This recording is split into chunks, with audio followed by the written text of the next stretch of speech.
What is up, my Gaggle of Geeks? Welcome to another episode. We're going to be talking about Peacemaker. We're going to be talking about Uncharted, video games. Francis Ford Coppola doesn't like Marvel. There's tons of stuff to go over. And of course, actually not of course. Well, it would always be an of course because I love you so much. But I am joined by my wife, Natalie. Welcome. Hi. Actually, my name is Cole. I'm Cole. I just heard a knock, actually. Oh, man, we were just about to trash that he wasn't in yet. Do you want me to go let him in? You know, let's let him breathe for a minute. Okay. I'm just kidding. No, we can get him. While we bring Cole in, welcome, everybody. Welcome to the podcast. Welcome to me dressing up for once for a podcast. Yay!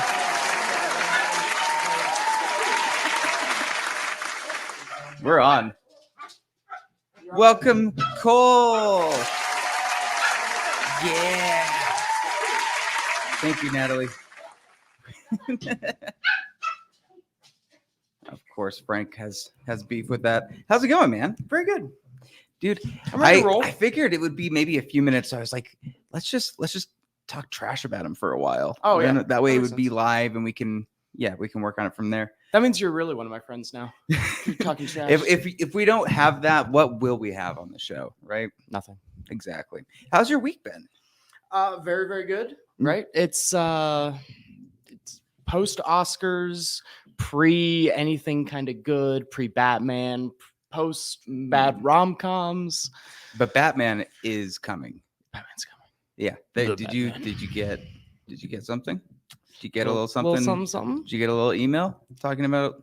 Not so. The emails go to my guy, and then my guy. To your guy. I have a guy. He can't forward you in somehow. And the way that you say this sounds like he's a drug dealer. So you need to clarify for what. So he's my guy on the side, you know. The owner/editor of the magazine that I write for is the one that gets the direct communication from people that send out screener links, which is what you're talking about.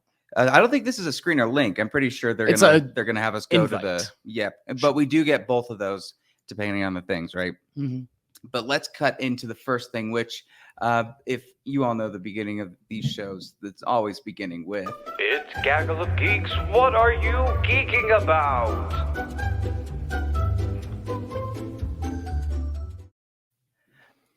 Cole, do you know what I've been geeking about? Tell me.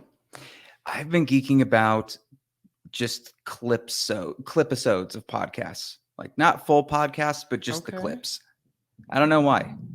What kind of podcasts? You got to fill me in. Well, here's the thing. We've talked about. I don't think we've talked about what our inspirations are for this show or like where it's evolved from. But it's I've always wanted this to be kind of like a comedy more centric podcast. It doesn't work because I'm not as funny as I want to be. But like, I don't know, podcasts like Your Mom's House, I love a lot. Like Tom Segura, Christina Pazsitzky. I really like Tiger Belly, if you know Bobby Lee from Mad TV. No. He does one that's really good. There's tons of these little clip-episodes or like montage clips of just like interviews with certain people and stuff. And like, I don't know, it's taken like 4 hours of my day, just listening to those things. I don't know if it's a fun thing to geek about, but that's what I've been really. That's what you're doing. And honestly, the Batman score, like I've listened. Yesterday the Catwoman theme came out, and dude, it sounds exactly like a noir.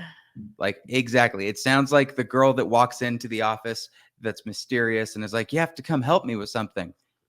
You know, that kind of smooth jazz feel. Femme fatale. Yeah, a little bit of like James Bond, some Godfather to it. Mm-hmm. It's so good. This is truly a what are you geeking about moment. And like it's called Gaggle of Geeks. If you're a geek enough that you're seeing each individual like leitmotif score drop for this movie that you are looking forward to.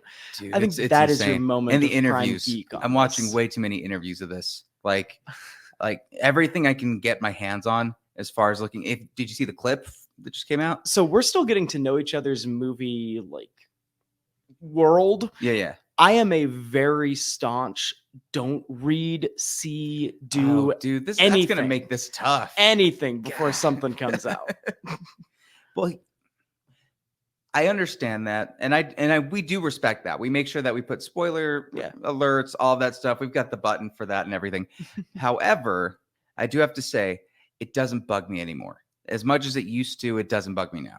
Like I would have bugged you like a year ago? Or no, like if I were to find out some new reveal about this new Batman movie, to me, it only enhances the experience because I'm excited to see whatever that thing is. Like the reveal of something, even if it's a secret or not, I don't get really upset if it's spoiled just before. Unless, like, I don't know. I can't think of anything that would necessarily, because I'll be honest, I've checked out all the Avengers spoilers when they were coming out, all the Endgame stuff. That didn't bug me. Like, if anything, it was just kind of like, oh, they were right. Like, it was never something that was upset. It was just like, huh. Well, that guy just was like, because people love scoops, you know. Where did you get Endgame spoilers before we went? Because we were there. It's Marvel Studio spoilers, which I'm convinced they have people in there. Like they've actually got Marvel reps in there that are like, that was definitely Patrick Stewart. Like, you know what I mean? In the Multiverse of Madness? Yeah. Like, and I can kind of say that because most people are already talking about that, right? And Patrick Stewart is now putting out little clips of him being like, we'll just have to wait and see. It's like, oh, crap. Okay. Yeah, well. Okay, Andrew Garfield, you're not in Like Spider-Man. Okay. Well, he didn't even say it like that. He's just like, many people imitate my voice. I was trying to do Bane a little bit with that. That sounded a little more people have Bane. imitated my voice. You imitate. There's a lot of imitations, and so I sold away my rights to Marvel to imitate Xavier. Sure, Patrick. Spoilers don't bug me. Like I don't get mad at people that will spoil things for me, but in the world that I can control, I do not go out and like try to ruin the experience for myself. Because it really does. I noticed it wasn't that I was getting mad at movies that I was getting spoiled. It was that I noticed how much more I enjoyed movies that I didn't know anything about before I walked into them. And so I wanted to replicate that for also the big budget things that I was noticing like a waning in my enjoyment of. Yeah. I think my enjoyment gets affected more so if somebody who's seen it and I haven't is already like dunking on it, you know? Like I'm more of like at the end of the day, put your opinion out. But when you're throwing out statements like, if anybody likes this movie, they're garbage. Or like, if anybody thinks this is good, I don't know what your problem is. Like, I never approach a bad movie that way. I more or less approach the movie like on its merits. This is why this sucks to me. Not necessarily the people that watch it suck. This is like, a whole other conversation. But like an attachment to. But so, what movie judgment are you willing to make?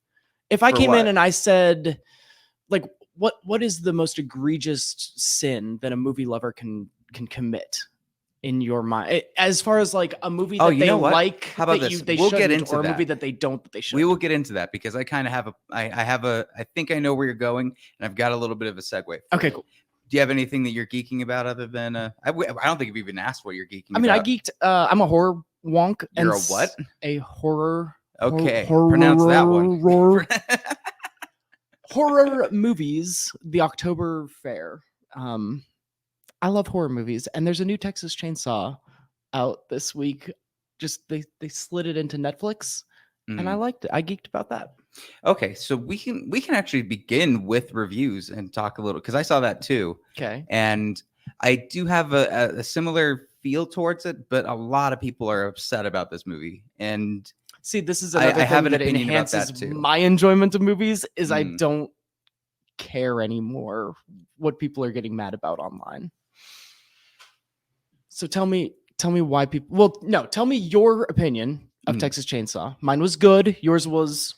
Nobody went to if you went to this movie expecting this to be like the next Scream or the next or a new send up of the medium, that's not at all what this is. No. And it's perfectly normal and fine. But like, out of this, to me, the Texas Chainsaw Massacres, it's like Saw, in my opinion. Like, you're not going in for a great story. You're going in because you like splatter film. You like the gore. You like the blood. Maybe it doesn't make sense, but hardly do these films ever make sense. And you can make fun of a lot of the plot in this. And like, I'll be honest, Cole, you're dressed like you could be some of the people coming off that bus trying to live at the place.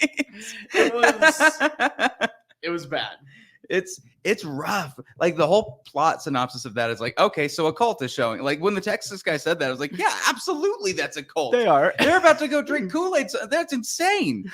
And like I think that the setup to why the family is still there, they don't really explain that too well. But again, if you're looking for like stupid I don't want them answers to stupid questions, that's what it feels like to me. But genuine screenwriting wise, like this was not trying to be Citizen Kane, and it wasn't. But screenwriting wise, I hate it. What's the Citizen Kane of horror films? This isn't trying to be The Exorcist. The first Texas Chainsaw, even, yeah, is one of those that are held in high esteem. So I hate when movies try to over-explain like what happened in the meantime. Like, just drop us in. This family's still there in this weird ghost town. Okay, let's roll with it. The 2018 Halloween did great with bringing it back, doing new things.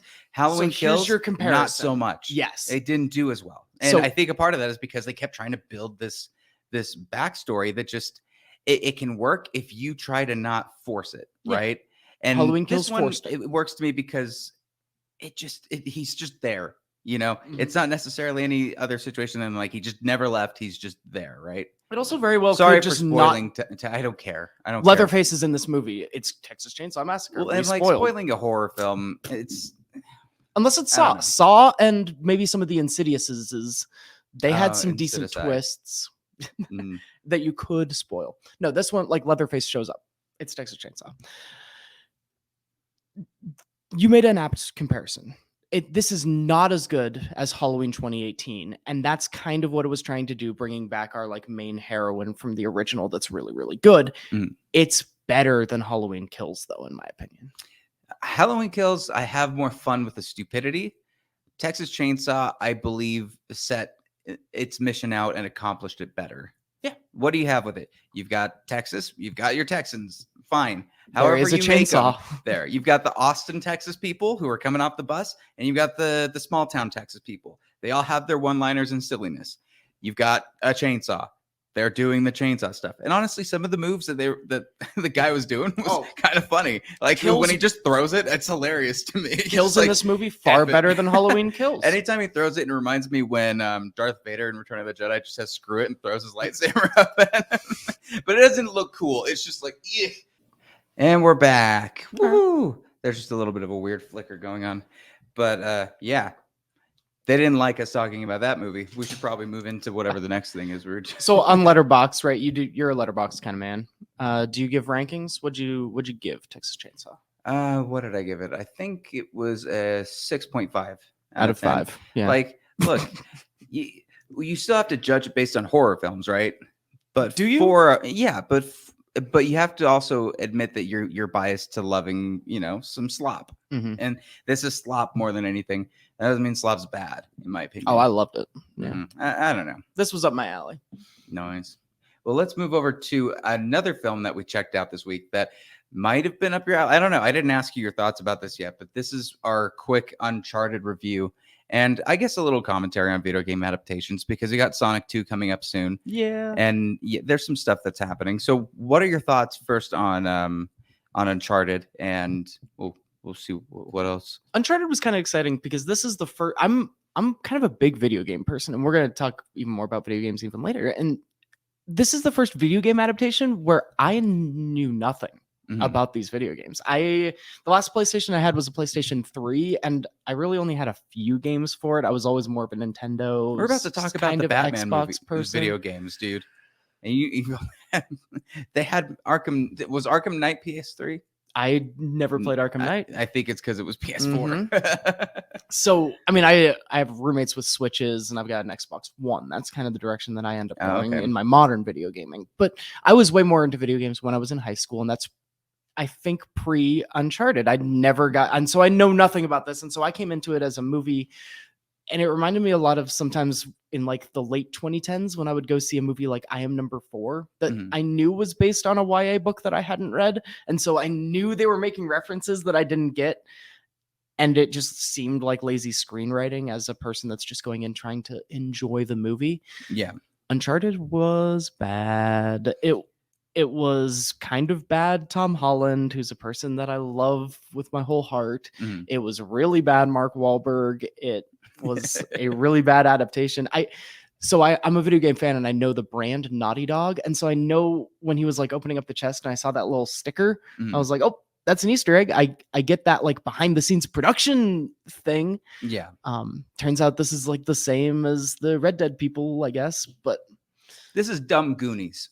That's what I call it. It's dumb Goonies. Oh, We have Tom Holland, and I understand what they were trying to do with saying that he's older by insisting that he drinks almost every other scene. So and I wondered if that then was underselling that constantly with him chewing bubble yum, which has nothing to do with the character, from what I understand. You haven't played the games either? I've looked it up to see, like, does he chew gum? Is there anything to do with gum in these things? Is he a bartender though? Because like what I felt is that this character in the video game was probably supposed to be older and just an angry drunk, but then you cast cute Tom Holland as angry, scruffy drunk, and then you didn't know what you were doing. Well, I don't think he was necessarily angry, scruffy, a drunk guy, but I don't know. The character with his brother, that setup is fine, right? Okay. Like that was I'm fine with that. We can go with the adventure. The way that they kind of just drop that and don't really do anything with it was frustrating. But the initial setup to the movie, I was actually pretty down for. Okay. But then we start seeing like some of the cracks in what they're trying to set up and how horrible their exposition scenes are. Like almost every other scene is exposition. And how horrible even just the treasure Wahlberg hunt was. How Mark Wahlberg is like The Departed, but for Paw Patrol. Like he just toned it down a lot, but he's just a jerk. And like there's no reason that anybody should be working with him the entire time. Yeah, but then they give him a redemption at the end. It had maybe one of the worst throat slashes I've ever seen in any form. Their villains are completely off. And you know what I'm talking about, right? It looks like just visually lipstick. It looked like they drew lipstick on his neck, and that was what it was. Like, that is not what blood looks like. I walked out of the theater and then watched Texas Chainsaw that night, and I was just blown away that this one or the other crappy Netflix like 12th sequel in a horror franchise was doing visual effects so much better than a Tom Holland blockbuster. Well, and it proves that like they really were trying to go young, but insist Tom's old. So it's like, yeah, he's old, he drinks, but blood, and no blood. I mean, that's the fault of the PG-13 rating, but also he swears a ton. Like, oh shit, that's pretty much all he does. Like, that's it. Shit compiled like 50% of the dialogue in the screenplay, I guess. Well, and it really feels we're trying to remind him that he's an adult, but it's still cute Tom Holland and it's still PG-13, and they still want Spider-Man people to come see it because it's Sony. It's what we'll see in the next Spider-Man trilogies. like we have to prove he's older because this dude's just not aging.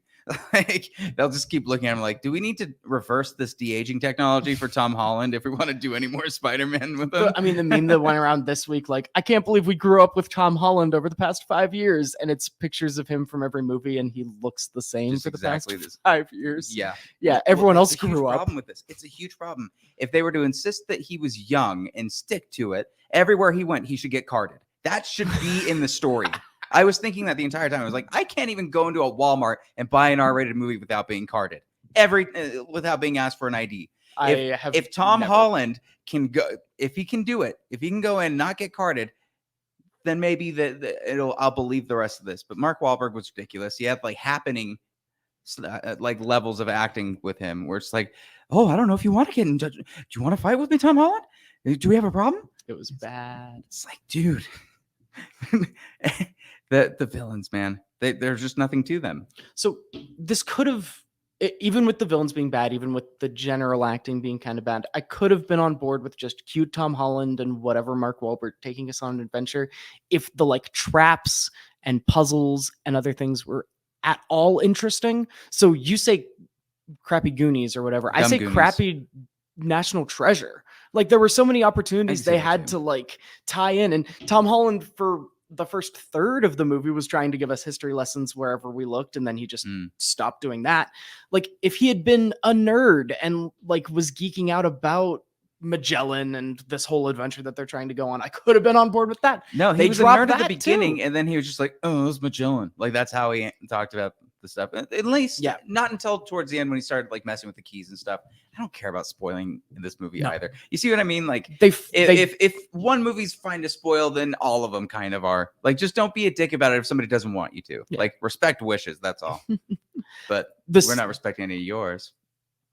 The set piece at the end, which I imagine had to have come from the video games because it was too cool for this bad movie to have come up with on their own, with the helicopters airlifting out these two old ships and fighting. Here's where I fell in love with it, though. That was cool. That third act, it won me over, and it made me so mad because I was watching this like, damn it, this is stupid and fun, and I kind of love it. Oh man, is he swashbuckling off 1,000-decade, like 2 million-year-old rope, and it's not like detangling? Oh my god. Okay, this works. I'm into it.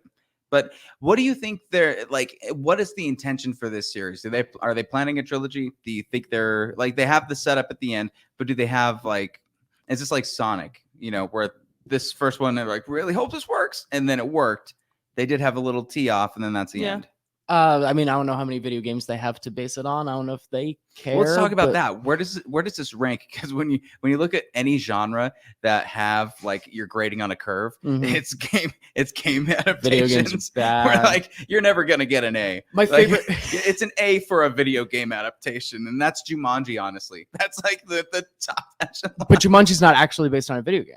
It's no. It's a little. We can pretend. It's about a video game. Box office are pretending. Let's pretend. No. If the box office pretends, we can. That's pretend. bullcrap. No, this is like the Oscars. We don't have to play their game. We're our own thing. We don't have to say what should be an Oscar thing. We don't have to just because everyone else is doing it. We're smarter than that. We know that Jumanji wasn't actually based on a video game. I don't think I'm smarter than that. Have you played the Jumanji video game? No, but I played the board game. It doesn't exist. I played the board game. It's based on a board game. That's different. Clue. But like in the board game that little movie orb adaptation. That little orb, you're telling me that's not some type of projection tech that they don't, it was literally a car. I had the board game. It was a and card. How is it not the most of ring. a VR game that you will ever get? It's the most VR you'll ever have. So the new Jumanjis, even the board game, it becomes VR because the things come to life. The new Jumanjis are like Tron. It wasn't an actual video game, but it's about a video game. Those movies are good. Anything that is based on an existing property of a video game is bad. Everything. And the funniest thought I had, Pikachu. That was not. That was a video game. There was literally a Detective Pikachu video game. So, and I would say that's pretty good. That would be the best, but it is the loosest, and it's screw it. I liked Mortal Kombat. That was good. The newest one. Yeah, I enjoyed it. I'm on board. I kind of enjoyed the first one, if I'm being honest. But it's wasn't the worst thing to me. I had a thought about halfway through this movie that I'd played some Assassin's Creed, and I thought, oh man, wouldn't it be cool if there was an oh no. Before I finished my thought in my head, I remembered that there was an Assassin's Creed video game. Yep. Suddenly you just have like a Vietnam flashback and start looking backwards. Yeah. So like video games are cool, and watching people play video games is fun, and they're a great medium on their own. We don't have to make them bad movies every time. Even if they've got a plot, it doesn't work. Yeah. Well, you know what I think happens is these video games, a lot of the time, movies are already kind of influencing video games, right? Uncharted is kind of influenced by Indiana Jones. Yeah. But when you try to go back and reference the two, it can get a little screwy. And this one did that a few times where it's like, I hate nuns. Like, okay, whatever. That's a weird joke. And I didn't know that you actually don't like nuns. And why do they scare you? What's the issue with this? He had seen the nun in the Conjuring universe, and that they didn't say that. They didn't say that. Now we're making up our own. I mean, it took me a second to remember. Oh, this kid grew up in a Catholic orphanage. That's why he hates nuns. But even then, they were just referencing I hate snakes. That's all. It was thrown in for nothing, really. Like, I don't know. But what do you guys think about this movie? If you've seen it, leave a comment down below and let us know. And with that, let's move over to have you watched Peacemaker? No. You haven't watched any of it? No. That's what Natalie was up here to talk about. We were going to talk about the first season of Peacemaker. Yeah. And this will tie in a little bit to the anger that I have with with this stupid series. Well, with not the series, the fandom. Man, you really haven't talked about it? I want to hear you talk about it. You got to come back up here. We got to do it. Have you seen the intro to it at least? No. Oh my gosh. I've avoided it entirely. Because you didn't like the Suicide Squad. Yeah, and because I don't have time. You didn't like the Suicide Squad? No. Ooh, interesting. I mean, it was fine. It was absolutely mid-tier Suicide Squad movie. Better than Ayers, right? Yeah. Okay, but still not good. That's fascinating. I don't know. It was good. So when do you rank movies like in general, like as a person, as a movie reviewer? No, as a dog. I don't know. Like, do you have a big list of all your 2021 releases kind of thing and see like No, what because spot Suicide Squad's my ADHD can't handle that. You know, like everything's my number one. It's okay. If you tell someone to like rank that, that's like, so I can't even rank like what types of food I want in the morning. Like it's always whatever's the zestiest. Literally, the way my brain works is everything is in list. This is better than this. This is ranked better than this. Everything is that format. And so out of the like this. Oh my god! Welcome. Hi. So we need to talk a little bit about Peacemaker, and we need to pitch to Cole here why it's the one. So Okay. So why do you not like the concept of it, or why are you avoiding it so ardently? I mean, not ardent. I like movies more than TV shows in general, and there are other TV shows I would like. The Boys, I've heard much good things about. When you're talking about superheroes, they're gonna swear at you, and I'd rather catch up on that. And that already has 3 seasons, and I'm probably not gonna do that. So I just keep watching movies. And well, no, I can appreciate that because I'm the opposite. Like I would rather watch a TV show than a movie because I just like the broken up section of it. So I can't really like get mad at him for being like I'd rather watch a movie when I don't like when people get mad at me. Well, here's the thing. Here's why we need to pitch this to him, because I don't think that if you didn't really like the Suicide Squad, I do think this is different enough that he will appreciate this still. Okay. Because you didn't really like the Suicide Squad as much as I did. And Peacemaker, if anything, would you say would make you watch the Suicide Squad again and like it because now you've seen Peacemaker? Well, I don't know that I would like it, but I would that character, you'd be more interested watching their scenes again, like revisiting. Potentially. Okay. So the intro to this, it's unskippable. Like they defeated the skip it button because of how fun it is. Like I watch. Does HBO Max have a skip the intro button? Yeah. Oh, they totally do. Okay. And so they've defeated the skip button. John Cena is actually a good actor in this. Like actually, yeah. he's better than he's been in other things. But I don't know. Did you see Trainwreck with Amy? No, yes, I did see that. But that is some A Cena right there. He's better than he's been in some other things. Well, not only that, he leads the whole thing. Like he can be a leading man, which that in itself is pretty. It's a testament to him. All the other side characters are hilarious. Did you watch Arrow on CW? Yeah, sure. Oh my! Then if you watched Arrow, you deserve to treat yourself to Peacemaker. I saw 2 seasons of Arrow. Way more. This isn't a CW. You know they've got a budget. They've got some stuff. I kind of like the CWs. There's a villain in the Arrow called Vigilante. Mm-hmm. He's in this too, but it's a completely different take on the character. Oh, okay. He's the funniest character. He's basically a complete sociopath that will do like what does he do when he what's the move where you move your hip out and you like pose? What would you call that? There's not an actual word for it. No. Well, when he does that, like he's just kind of a silly, awkward carefree, and crazy person. Yeah. And it works so well. There's a little bit of backstory with Amanda Waller that you find out that's really interesting. There's characters who do they get to play? Who's Amanda Waller in these? Viola Davis. Okay, so still from the Suicide Squad. Okay. Yeah. But her daughter's introduced in it, and she's really good.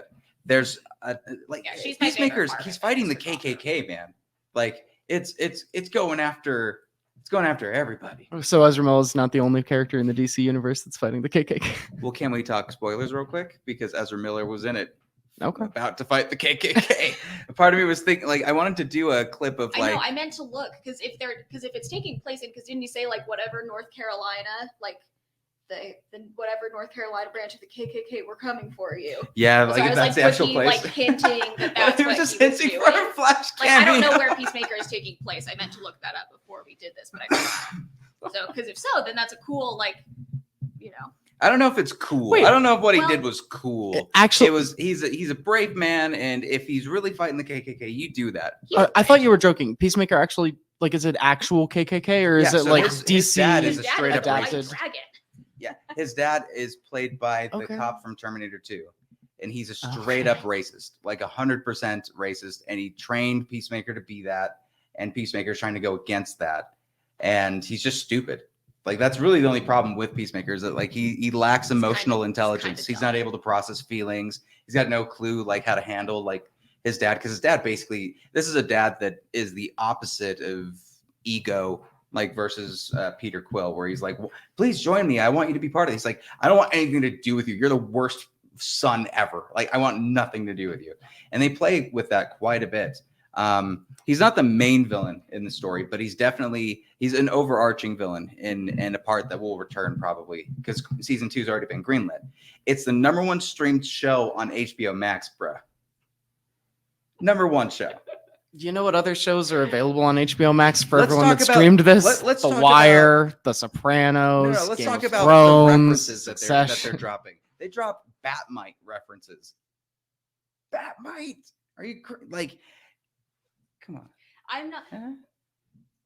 This got awkward. I mean, I'm not as excited about Batmite as you are. You got really well, the fact excited that about they're able to drop weird things like that and that it works. Yeah. Right. No, I really like it because it's, and I come into these things as I represent the layman who doesn't, read comic books or know Batman's whole family That is tree healthy. going back 18 generations. Mhm. But I really enjoyed it just as kind of a standalone, funny superhero type show with cool characters and some funny plot lines. So that's my I want to move away from you must watch this. No, and just we be don't. really enjoy this show. Other people who are interested should watch it. He's gonna have to do the same to me. I just want to. I want to attack him so that he can then be allowed to attack me. Okay. Gotcha. That's part of it. Son of a bitch. You need to watch this thing. Just watch the intro. And if the intro doesn't sell you, watch the first episode. And if the first episode doesn't sell you, Watch the then first just watch the season first and 4 then- episodes. And if the first 4 don't, then just finish it because you're already about, halfway there. People on Twitter are throwing around this is the best comic book TV show. Well, that's weird because it's And I guess if subjective you're about not what's if you're not a comic book ranky TV guy, show, then right? I'm not gonna ask you to rank them. But what would you The off Boys the or cuff? Peacemaker. How about that? That's an interesting battle because they feel equal. Okay. Yeah, because it's very different from because I was thinking what other besides Arrow and the Flash or yeah. Because I'm a big The Flash. 'Cause Like there's, The Flash on Daredevil CW is top. Netflix, Mhm. or, Daredevil season 1 Jessica is my Jones. #1. But comparing it to The Boys, I think is a more fair comparison. Yeah. I would I say think I this is The Boys if The Boys were already superheroes kind of or Yeah. working. Or have you seen Mystery Men? Yeah. It's like Mystery Men. That's the best sell you've made so far. Because Yeah. Mystery Men's it great. has a Mystery Man I've never cell. seen this. It's- It's superheroes that Does are like, All-Star I have play in the a end credits? Cutlery and I throw spoons at people. Just villains that are completely Yeah. C-list, the worst they get but they work and they're really Yeah. good. No, I think that is accurate. I don't know. I think I probably like The Boys a little bit better though. If I'm gonna, compare They've the been two, around for more, but they're a lot more serious yes, too. yes, They're The Boys isn't the as boys much a have comedy. less humor than this. This has the James Gunn humor, kind of like from Guardians 2, which might not be a good sell.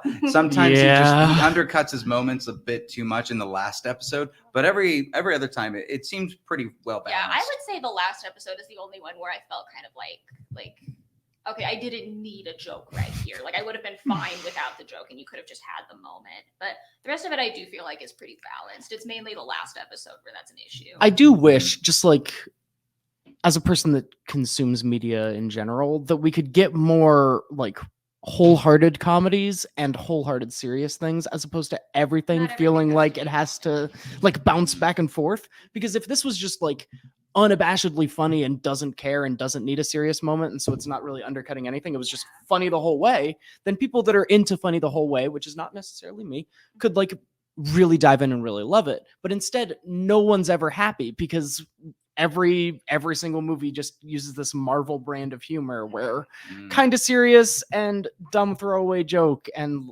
we can't get either. Well, speaking of very unhappy, I want to go into my rant, but if you want to leave before I do, I'm going after the I've already fandom. heard this rant. I'm many going times, after the so fandom. Thank you so much. Thank for you. joining That- us. Love you. I'll leave you too. Thank you, ladies and gentlemen. Natalie.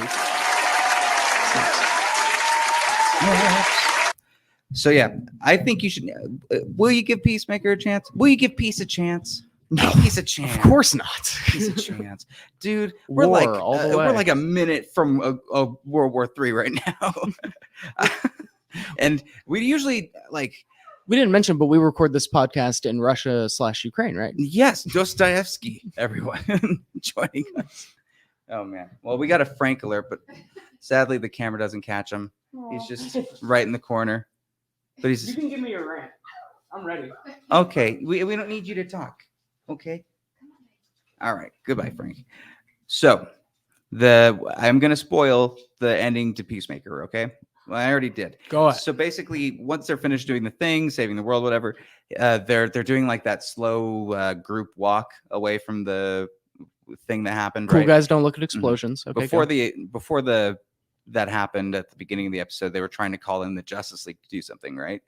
So at the end, you see the silhouettes of the Justice League showing up. Okay. And actually, Jason Momoa and Ezra Miller are there, but they have a silhouette of Wonder Woman, a silhouette of Superman. They don't talk through it, right? Okay. And the whole joke throughout the entire thing is that Aquaman has sex with fish. Like that's like Peacemaker keeps spreading that around. He's like, no, he totally does. Like that's not a rumor, it's real. And so he's like, get out of here, fish effer, as he's walking away.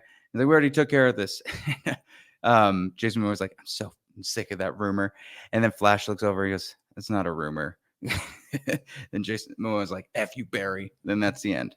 Like that's all it is, right? Okay. Still, people found a way to get pissed off about it in really annoying ways. Well, first thing, I mentioned 4 of those Justice League characters. Which 2 didn't I mention? Batman And Cyborg. yep. Okay. So those 2 aren't included, right? But if you're a fan of all of these things, and if you know like kind of what's happening, you know Ben Affleck isn't returning Yeah. unless it's just for the Flash movie.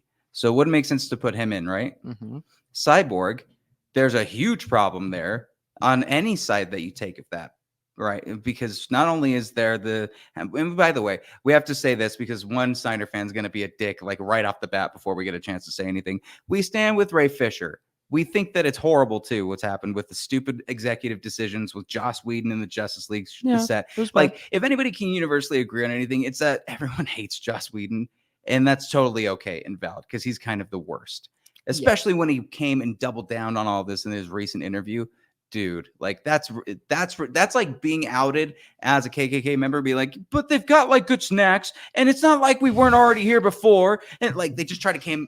It's absurd. This is why my life is happier by not going and looking for this stuff. Well, we bring it in. I don't care. We bring it in because I get so mad at these Twitter people because they're mad that just assume Cyborg they're wasn't not mentioned. real. They're mad that Batman wasn't in it. Like this is a slap in the face to the Snyder fans. Here's my question. If they put in a silhouette of Ray Fisher and it's not Ray Fisher and he doesn't have any dialogue, is that not offensive at that point because there were so much problems with him and he's basically been blacklisted from Warner Brothers that they would bring that version of the character back and not include like Batman or something? Like what are you expecting? Do you want Ray Fisher to return to the film and the franchise that was horrible to him, that gaslighted all of the problems? Like I don't know what this fandom wants anymore. And with the Batman coming out and me just wanting to freaking enjoy the thing that I want to enjoy without someone being like, Ben Affleck will always be my Batman. I want to punch you in the face when, like, if I'm just like, I love the Batman so much and I'm excited to watch it, and someone sneaks up behind me and goes, but Ben Affleck. Are you one of those? Are you about to do that to me? Don't you do that to me? No, because I don't care. Like those people don't bother me. Anyone can come up. They behind bother me me and when they start saying, "Well, obviously James Gunn's a racist because they didn't include Ray Fisher." Those people are bots and when one not of the main real. characters is literally Amanda Waller's daughter, and his main character in the Suicide Squad was Idris Elba. Like enough. I'm just tired of the foul play with some of these fandoms, and DC's the worst. We're the worst. We're worse than Star Wars, in my opinion. We had an agenda to get the Snyder Cut right, and I'll include myself in that because I wanted the Snyder Cut right. I wasn't a turd that was going to be on Twitter attacking people that had a difference of opinion about it, but I wanted to see what was happening, and I was curious, morbid curiosity. I absolutely morbid curiosity defines me because I remember the day that it was trending for the first time, maybe like 4 years. I don't know how long we have been. Dude, it's been so wrestling long. with That's this. why I'm so exhausted by it. I retweeted the hashtag release the Snyder Cut because I said this is going to be trash and this is going to be an exercise in why fans don't run movies, and Mhm. it's going to be a train wreck and I'm going to love it. And then And it something came out crazy happened. and it was way better than I assumed that it would Something- be. right?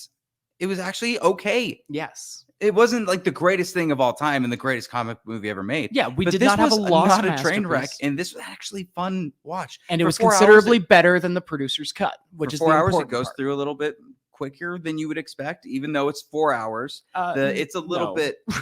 I think the 4 hours it feels more like 3. What movie feels like 3 hours though? Exactly. I- That's what I'm saying. This feels like I Return of watched the it in King its extended 6 cut. parts. No, it does It's not. got kind of that It is runtime. worse than that. I watched it in 6 different parts because that's how they kind of like divided But this it is a up. better conversation than what was happening out there, right? Because people are now insistent on the David Ayer cut. Now we want the Ayer cut of Suicide Squad. There's a small minority That's that a really that legitimate. want the Schumacher cut. We want the Joel Schumacher Batman Forever full cut that we didn't get as fans.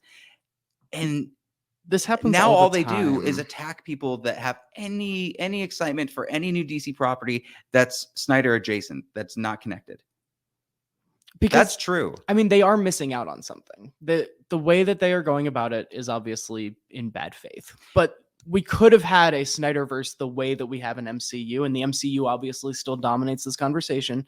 And now we're not. Like they're Woulda, it's their coulda, loss- shoulda. It's over now. Move I bring forward. up And we the still dark have it. universe every opportunity I can get because Oh. that is my lost. The dark That's my universe. white whale. You realize that Universal Monsters were You just connected and they had undercut House of everything. Frankenstein. They had everything where they were all together and they were trying. Oh, They were man. trying to create a cinematic universe in a world that had already like championed that and had it at the beginning. And then the movies were actually bad, but like we could have had a horror connected universe that way. The Mummy, dude. Oh, come on. The Mummy was very It's awful, but such the a bad idea movie that of they the dark closed the whole universe. thing. the best idea that has ever not happened, but it's a lost treasure. Like, you know, then we got Invisible Man, and they're thinking about connecting like Invisible. At least they Oh, were and Ryan before. Gosling's got his werewolf movie that's coming out, and Nicolas Cage's Dracula So, pretty soon. like, I they don't think still- that's tied in though. They're still tied. They might. I think they're might. going the Sony Warner Brothers route, where it's just they're all standalones, and we're just making good. When movies. Invisible Man came out, at the end of Invisible Man, we thought that it was going to start connecting. We thought we were going to get like continuations of this, and it was like the comeback of the Dark Universe. But so Here's my final. so I thoughts understand. about- I understand Well, where these 'cause I don't Snyder wanna fans trash are it for coming the from rest because of the they show. lost. I They won't trash lost the out rest on of the something. show, but I will say this: Snyder fans, you Snydits. If you wanted more of your universe, maybe you should have beaten Peacemaker's box office number, or any of the box office numbers of the recent films that have come out. You should have opted more for getting HBO Max instead of canceling the month after because you were upset that they weren't going to continue the Snyder Cut. You should treat people better that you talk to online that Fans- have a different okay, opinion. But fans should And not have that kind of Quit control. just attacking like James Gunn for no reason whatsoever. Like he wrote Dawn of the Dead that Zack Snyder directed. They're friends. There's not a fight. Snyder's gone. He went to Netflix. He's making his Star Wars movie. Everybody is happier except for you guys. That's what it feels like to me. Is that everybody's happy now to just be like, let's just see what we have now. It's okay to not cry over spilled milk, but they are just like bathing in it, If you go to their corner of the internet, you But their corner infects could it. just not go to that corner. Twitter is now a cesspool for them. Like they get things trending. They know how to work that algorithm really well. Then don't click on those things that trend. Why are you doing that? Don't I am bring in on Twitter. logic. I run Lo- different Twitter accounts, and Logic I has no place in here, sir. I- Logic has no place in here. I don't find them because I We're don't go allowed to- looking for we them. get mad for no reason here, and we don't address the real issues that can get fixed. So you're getting mad about people that you're getting mad for no reason. That's right. That's exactly what I'm doing, brother. And you know what? I'm going to say one more thing. You're not allowed in my house. How about that? This is the None of the garage. Snyder. Exactly. They can't even come into here. Okay. They can try, but they'll have to say that they like Matt Reeves, but they'll never say that, or that after this week, Pattinson's the greatest Batman that's ever lived. Do you really think that's gonna happen? Dude, he's gonna blow the water out from everywhere. Like there's gonna be parades, you know. This will be like you know how they introduced Spider-Man in Civil War, and it was like, oh, this is amazing, can't wait to see more of him. Mm-hmm. They're not putting him in a cameo at the beginning. You're getting a full thing. Imagine if you just got Homecoming, like boom, right in your face, right? That's what they've got for you.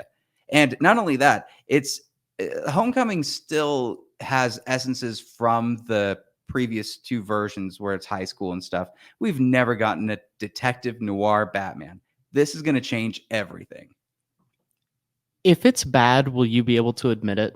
Yes. Are you so Yes, on the because train? I was so excited for BVS that when I saw that cut, the first cut, I like the ultimate cut, but when I saw that first cut, I sat at a Denny's for 2 hours and owned up and just had to think about my life, right? got sad. Think about my life choices. Yeah. That was 2016. I don't know if a movie's ever made me sad that way. Really? I've been disappointed. Oh, by there's a been couple, movies like there's dramas that like sit with you for a while. not like You 2 don't hours have in a Oscar Denny's. movies Bad. that like. Have you seen? Did you watch Mass? No.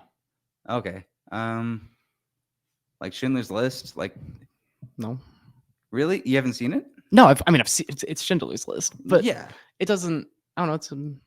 It's good and it's. you know, sit with it for a second. Like No. movies can affect in that way. Not in like and like there's some films that are so like gross that like after a while you feel gross. Like people get queasy with some movies. No. You don't have any emotions with them? I like movies. I'm so confused.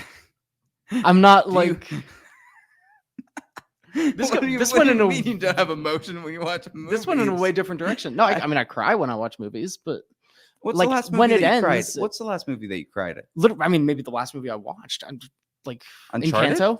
No, so Uncharted and Texas Chainsaw. No, Encanto. I cried at the end. Okay.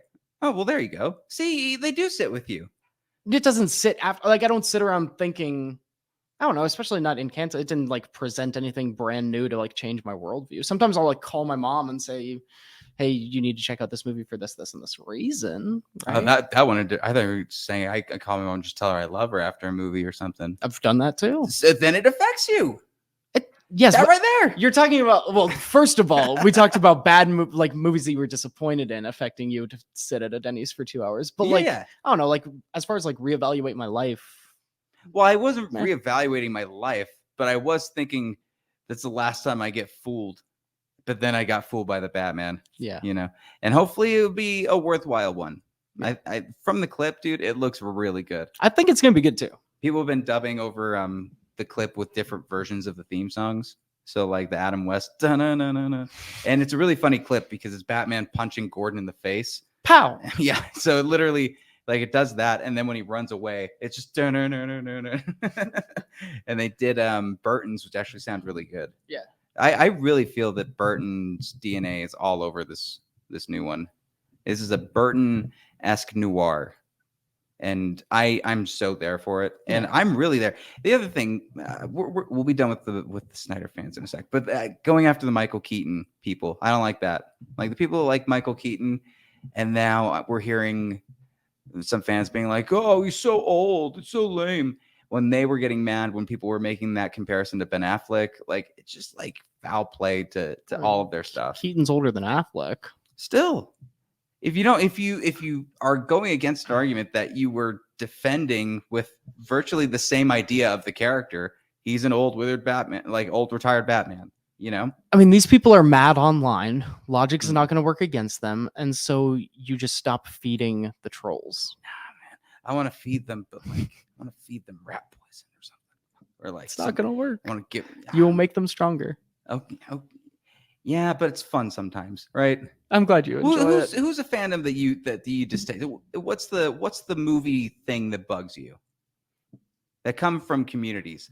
Is it directors talking about Marvel films? Is it That's journalists fine. asking directors about Marvel films? That's fine. I'm fine with all that. Because we can segue into that right now. Actually, it's another day, and another director chastised for commenting on superhero films. And this time up to bat is Francis Ford Coppola, the director of The Godfather, who went to say a couple things that I know that even to people that are like superhero films, they're good, but they're no Dune. He just threw them all into the sands for a sandworm anus to eat him up. So what he said is there used to be studio films. Now there's Marvel Pictures. And what is a Marvel picture? A Marvel picture is one prototype movie that's made over and over and over and over and over again. Wrong. That's a lot of overs. There have been a lot of Marvel films. He had less overs than there are actual films. But he went on to say you can take talented people like Dune and Denis Villeneuve and No Time to Die, extremely gifted, talented, and you could take both those movies and I could go and pull the same sequence out of both of them and put them together, the same sequences where all the cars crash into each other. So he's basically trying to say that like Dune, No Time to Die, Marvel, action, thrillers, they're all the same, cut from the same cloth. Why are people asking directors these questions now? Because what answer do you think you're going to get? First of all, hopefully a smart one like that. I mean, he said something different. Nobody takes nuance out of these. Like they'll just be upset immediately about I would like to take some nuance. Oh, sure. What he said was pretty smart, and there are elements of even smarter blockbusters that delve into just having to check those producer boxes. And so what he's saying about how Marvel has homogenized the action genre and it's infecting what could have been smarter action movies is all very true. It's true, but at the same time, is there a point to having this be coming out for this specific group of people wanting to read it, right? Who is this for? I think it was for me. I learned something about a director that I appreciate and enjoy, and I took what he said and believe it and would like to reevaluate the way I watch my movies now. Yeah, but I don't know if that's how they put it out, They put it out. Go ahead and get mad. You want to get mad? I'm not getting mad. I'm just because I know that your side is, oh yeah, that makes sense. But that's not going to save you. You know what I mean? Because the majority of people either tired of getting the same questions being told to directors, and Ridley Scott and Scorsese started. I think it's kind of fun. You see, you like the controversy then, in a sense. I mean, it's fun to it's a little bit fun to just ask these people that don't like comic book movies what they think. It's weird that there's backlash. I don't care about that. I don't spend hours scrolling. I agree too. And you're putting scrolling or whatever. In a corner that I'm mad at the director for this. I'm not mad at the director. I'm mad at the journalistic integrity of maybe ask him more important questions, other than. So, what do you think of Marvel? They probably did, and then their last question that they have on their list was also "Hey, what do you think about Marvel?" And then he gave an answer, and that's the only one that makes it past the editor, and because that's the one they know is going to get clicks. But that's the thing. The clicks are poisonous. Yeah. So in a sense, they're I don't know, without really warning the director, they're kind of setting him up to get attacked. But does he care? I don't know. That's kind of the big question. Probably not. I think Ridley Scott at this point doesn't care. I think at this point he's the guy that would probably walk around naked in the streets, but throwing stuff. Even if I'm just a successful director in general, when I've been interviewed, I guess, before. And when you're being interviewed, you just have to say, make sure that everything you say you're proud of. If you accidentally said something you don't want to get a lot of attention, tell them and maybe they will take it out. I've done the interviewing. I've been an interviewer, both ways. And so if he wasn't proud of that statement, he could have just said, hey, don't include the Marvel thing. I don't really mean it. If he's going to stand by this, who cares? So a corner of the internet is going to hate him, and he's never going to hear it. I'm wanting to dissect the psychology of why they react the way they do to it. You know what I mean? In my opinion, who's reacting? Fandoms. Oh, okay. I think because they like a thing and they wish that it was legitimized by these people that are seen as. But they forces. have legitimized it by claiming box office supremacy over creative auteur films. All they have to say is, well, at least we make money and we're the largest thing in the thing, right? But at the same time, that still is downplayed. They want the validation from the people that are the. So I don't understand exactly where they want the Oscar noms. They want smart guys to say that these are smart movies. And at the end of the day, a few of them are better than others. But people that are making auteur films they're not going to validate any. There's not a single Marvel project that has been truly that way. Like Edgar Wright's Ant-Man might have had a chance to be. The Dark Knight was pretty Marvel, MCU. influential. MCU. You could also probably that's say what we Black keep saying. Panther. I think there was a Marvel formula, but there was representation on screen that really hadn't been done in the way that it was. And aside from Blade, which you got to give Blade credit as well. I mean, representation is not actually like making an auteur-driven story. X2 was still a little bit auteur-driven. I don't know. I think also X2 and Blade were not MCU either. Like no, if but they're Marvel. We're keeping it to just MCU because that's the fault. Then technically, yes, they are. But like from a production wise, like Kevin Feige standing at the top and like mandating He produced the X-Men. Get these specific things. He produced the X-Men, and now Patrick Stewart, Multiverse of Madness. From an above the line point, they did not start off as the MCU brand, and the MCU ones are the ones that feel homogenous, and that's what people. I would also consider Iron Man to be a little bit more of an auteur film too. Like that feels the most individual of all the films because it was the first one, and because I mean maybe we think that because we've seen so many other movies try to just copy it, but it doesn't mean that it began as like specifically anything better. I don't know. I think there's merits to both sides, but I don't think the articles are meant to give these conversations, which is why I ask why this format for it. Why not ask them during a podcast or something they can't be like misquoted or taken out of, the way that people interpret these things and get angry about it never seems to help the conversation in itself. So to me, it's just people get angry nowadays online anonymously. People will get angry at anything, and so you cannot put the directors through it because you can't let their anger affect the way that you're doing your job. If you want to know what Francis Ford Coppola thinks about Marvel movies as a journalist, then you need to ask that question. An editor that was going to him saying to ask the question because it gets clicks. You're confusing because which one is it? You can't have both. So the very first one that asked Martin Scorsese that kind of launched this. I'm not going to ask if I get to interview Michael Keaton, right, for Batman. Yeah. Last thing I'm going to ask is, what do you think of the DCEU? Yeah. That's the last question I'm going to ask. Right. But that's probably one that'll get the most clicks. Right. So that right there tells you. But so I'm saying that the very first guy that had the idea to ask Scorsese, like, what he thinks about the MCU that started this whole train, they probably just were kind of curious, or they just kind of wanted to poke the bear. They wanted to do something just a little bit fun that has since devolved into like people getting angry, and now like we're there. But as a journalist, you can't let angry people dictate what you're afraid. That's exactly what they're doing. They're letting the angry people dictate the clicks and what they get to ask. If you still want to know, you got to ask. But I don't think they want to know. I think the angry people want more anger. It's anger feeding, in my opinion. It's not valid because it's only coming from a place of I want to get clicks and make people have a angry conversation rather than this would be really engaging. I think people will be very nuanced in how they talk about it. Yeah, I think there's just a level of both that. I hope that the directors are not. I doubt their egos are super shot with this kind of stuff. No. If anything, they're like, now go see my movie. Like they'll just promote what they want to. Check out. So why did we have an interview with Ford Coppola anyway? What's he doing now? That's the weird thing, right? Well, I'll probably look into that later. But there was more to it. Man, how long have we been going? Oh wow, we've been going over an hour already. That's good. We had a good time than this. Let's cut really quick and say you guys should check out our merch by going to the Linktree thing at the bottom, the Gaggle of Geeks.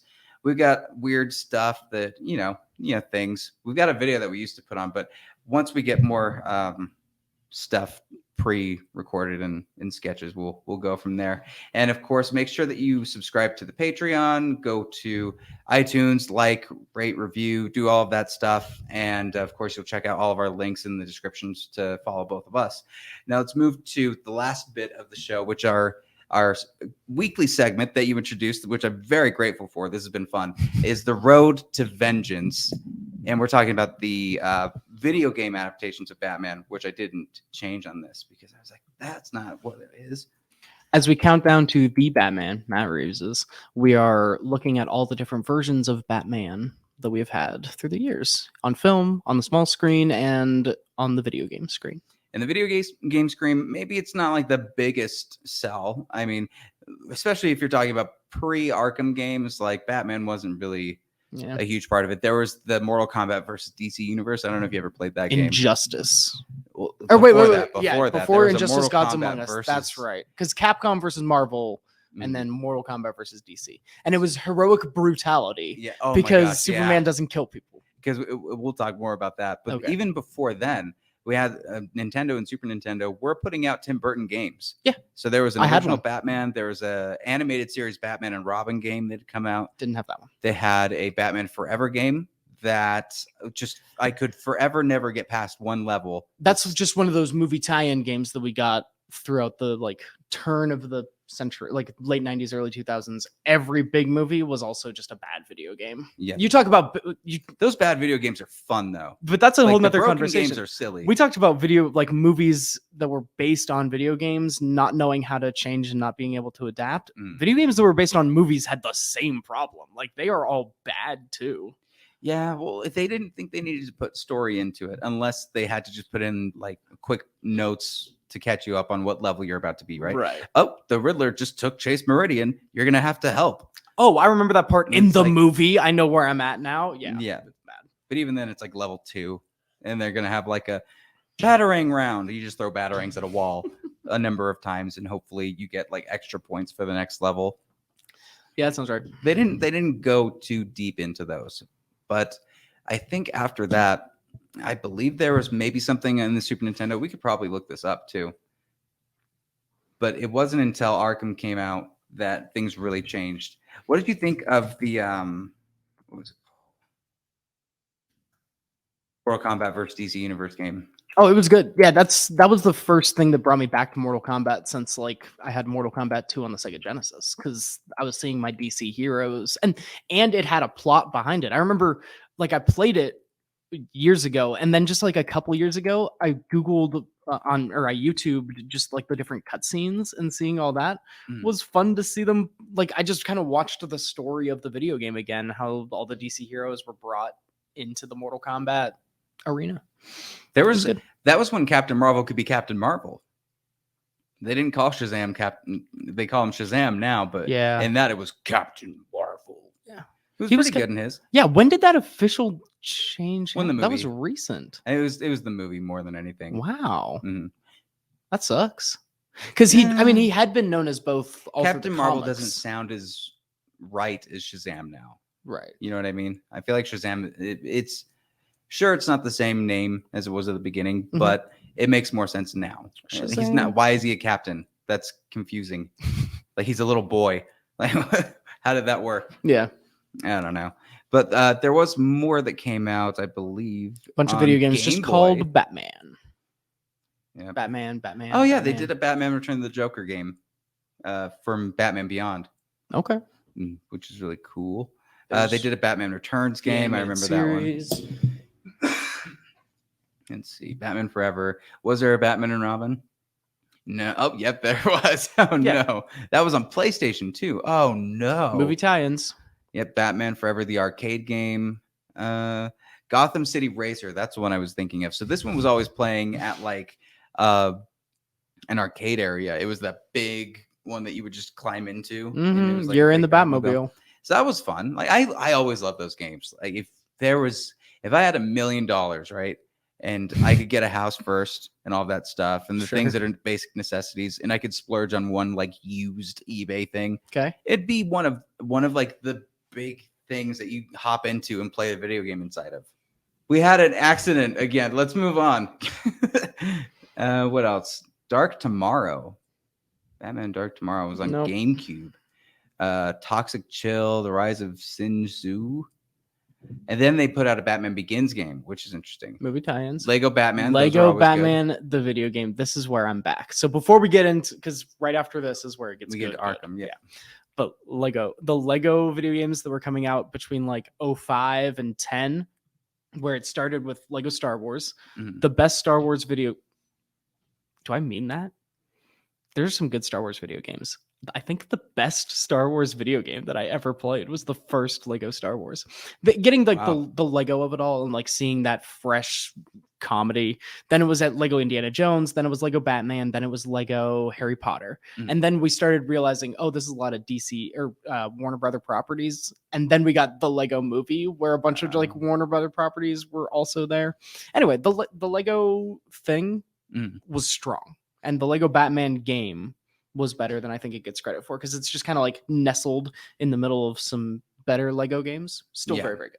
Also, the movie also doesn't get enough credit that it deserves for the Batman Lego Like movie. Lego Batman movie. I think it was really good. Yeah. It had a lot of good like references, and it was funny. Those Nothing- well, those and that's movies good. in general are just like a little too chaotic for my taste. Oh. Like, so you have ADHD. Like, Mhm. I feel like those movies are built for someone that has Even for me, ADHD. I can't. There it's is the something quick, it's the happening rapid humor all that I the can't time. handle. Oh, You know what I okay. mean? Like the But the quick, rapid visuals, stuff. do they work for you? Like Mitchell, did you loved Mitchell's versus the Machines, right? Oh yeah, I like That's in the same brand of or like like Into the Spider-Verse. that's say too as much. well? No, Spider-Verse was more toned down. Spider-Verse, Okay, 'cause everything was pretty Spider-Verse is my jam. intentional. Spider-Verse, okay. Yeah. Okay, we agree there. Yeah. What else is there? Well, we got to talk about Arkham. So Yeah, Asylum comes Arkham's out, next. changes the game. Most everybody wants to play this. Then Oh, Arkham yeah. City comes out and blows everything up, in my opinion. I think Arkham City is what really Mhm. established that franchise as being so good. Asylum was one of the ones where it like broke the video game fourth wall too. Like you were fighting Scarecrow, and he like turns off, like he pretends to turn off your console, or like Oh yeah. it's as far as like a horror element that just like pops up in a game, wonderful. Or I'm the always end looking for screens when those. you die by whatever villain, they just come up to you and like just say like stupid dick, and then like cuts to your reset, and you have to go back to your square one. But those two games were incredible. Arkham Knight, in my opinion, not so much. And we should also include Arkham Origins too, which I don't think was that bad actually. Night is where we get into the ones that I haven't played, so I can't. Did you watch Did you do Origins? I played like a little bit. I never owned it myself. so- Origins wasn't too bad. Arkham Knight, it was a little bit too Batmobile heavy. Okay. Made the entire thing feel sluggish because you just have to keep doing Batmobile trophies to get to whatever thing. I'm still stuck on. Was one it of the doing levels for Grand that. Theft Auto? Like, is that what they were No, trying to? I don't think they. That car's good enough for Grand Theft Auto cars aren't very good either. Right. To be fair, but that one. Well, final thoughts, I guess, with the Batman video games, we'll close out. I really like the video games opened up Batman to a whole nother window of people, right? Like everyone sees the movies, but like you see a different kind of Batman. And that's why Batman to me is the best superhero to adapt. Like when we talk about media, when we talk about anything like that, Batman's the most interesting because he has the most versatility. You can you can have a funny Lego Batman, you can have a campy Adam West Batman, you can have a hyper serious, hopefully the Batman Matt Reeves. You can like toe the line somewhere in between, but like he could be a detective, he could be like, so the Telltale series is one we didn't get to either. Those became famous with The Walking Dead and doing a comic book style, and then when we did it continued its comic book style for a Telltale Batman that allowed you to kind of make Batman who you wanted him to be. Yeah. And that's why Batman's cool. When I see a Spider-Man that does like a weird, I mean, I don't know if I ever have seen a weird dark Spider-Man, but like I don't want to see a weird dark Spider-Man. But Batman can do, he was just like mean and snarky-ish. But like the inner dialogue that the inner monologue that he had when he was Spider-Man and just like making fun of his villains, that's a Spider-Man-y thing, right? Yeah. But like Spider-Man, you can't tread too far off the beaten path. Batman, you can do anything, and video games were a whole nother alley for us to do something weird with Batman. And they really gave you the detective side of Batman, Which we haven't seen on film until now. hopefully. And we're gonna get some dang Riddler trophies that we're gonna. This movie's 3 hours long because there's so many Riddler trophies that he's gonna have to collect, and you will not be able to finish until they're all collected. Yeah. But I do think that all of the characters that they brought into it, they were both accurate to the animated series, to the comics, and they were all kind of an homage to like what we've seen in previous ones in the games even. I love that they have a Joker that's completely different from the animated, though familiar with Mark Hamill, but his performance is on another level. It might be one of the best video game performances I've ever seen, or like heard, I guess. Yeah. Like that, and the entire Arkham City was incredible. And Arkham Knight, the thing that really struck me that I enjoyed was having him come back as a ghost, basically haunting Batman through the entire thing. Yep. Worked perfectly. And I think that there's a lot more to come with this. I don't know if they're going to be in this new Rocksteady They Kill the Justice League thing. You've heard about this? Yeah, I've heard of it. And They're working on that, and it should be getting released. And there's a Arkham Knights, which is going to have Batgirl, Robin, and Nightwing all involved. No, Okay. Batman, Red Hood, not Batman. He's already dead. like the Batman family. Yeah, the Bat family. Alfred's going to show up with a mask and a gun. Well, and so start shooting. I mean, Assault on Arkham, which is maybe my favorite Batman adjacent animated movie behind Mask of the Phantasm, takes a lot of inspiration from these Arkham video games, as opposed to like necessarily strictly the comics or strictly the animated universe that was already there. Nice. I'm looking forward to seeing what the future holds for Batman in all variations. You know, the one that we haven't talked about yet, though, which I guess we'll have one more week, so maybe we can delve into it. Batman in the comics. Right. We haven't talked about like where he started. Funny enough, the original, like how it all began. Yeah. So we will be talking about that. In fact, you've read some Batman comics, right? We've got some favorites that we can talk about. Yeah. But with that, that's the end of the show, everybody. Thank you for sticking with us, especially through the technical difficulties. Cole, where can the people find you? Inca Magazine, inquamag.com, and then Twitter at Cole Wissinger. And check out the Friday film stuff on ABC4. You can find me on patchbaitreviews.com. And again, make sure that you are liking, rating, reviewing us. It goes a very long way. And check out the Patreon, where we'll be adding fun new things later on. And I'll probably add a couple reactions to a movie that we might be seeing next week. Oh, I'm so ready for it. See you guys.